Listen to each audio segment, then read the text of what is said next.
Guyyaa yaadannoo injifannoo Adawaa waggaa 130ffaan mata duree seenaa boonsaa irraa gara abdii ifa boruutti jedhuun haala ho'aa ta'een kabajameetii jira. Adawaan gootummaa Itoophiyaanotaa addunyaatti kan mul'ise injifannoo seenati jedhan pirezidaantiin FDRI Taayye Asqasillaaseen. አድዋን ስናስብ በአእምሮአችን የሚመላለሰው አድዋዩ ያደኑ ሰሙ ኬኘቲ ከኑፉ ጎቱማዳ ጎቱማን አሞ ነገኘ ዋሬሱ ኡመተ ፈየዱፍ ብየ ሚሶምሱዳ ከናፉ ጎትን ጃራ ከና ወጨ ከንጀጀቤ ሶሶ ኢንታኔ ጃለለ ብያ ወለንዶፊ ቤኩምሳፍ ሰገሌ ወሊን ጉደቹ ከኑልካሱዳ አብሮ የማደግ ድምጽን የሚያጎላ አድዋን ኡመተ ጉራቻ መራፍ መለቶ ቢሊሱማ ተኤ ከበጀነሙማ ኢሳኒ ከንጎንፈቺሴ ጎቱማ ኢትዮጵያኖታ አዱኛቲ ከሙሊሴ እንጂፈኖ ሴና ተው ሐሳዋ ሰገንቲቻ ርታሰኒን ኤርጋ ደበርሰኒት ይጅሩ ፕሬዝዳንት ታዬ ባለም የተበተኑ ጥቁር ወንድሞቻችንና እህቶቻችን የነጻነት ቁጭትና የእኩልነት ኦቦሪሂን ኬኛ አዱኛ ረቲ ፈጫተን ያርገምተን ጋቢ ቢሊሱማ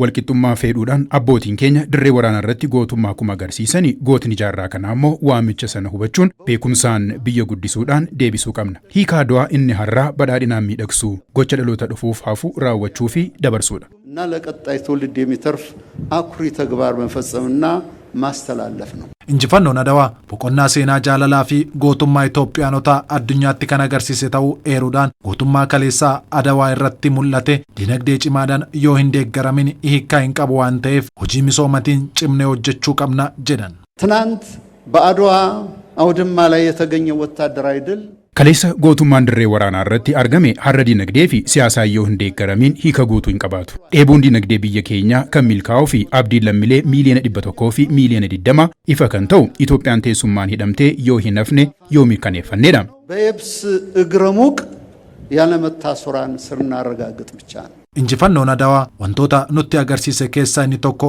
gaafii karra galaanaati. Gaafiin keenya waliin misoomudha waan ta'eef gaafiin karra galaanaa gaafii sirrii ta'uu hubatamuu qabas jedhan. አስተማማኝና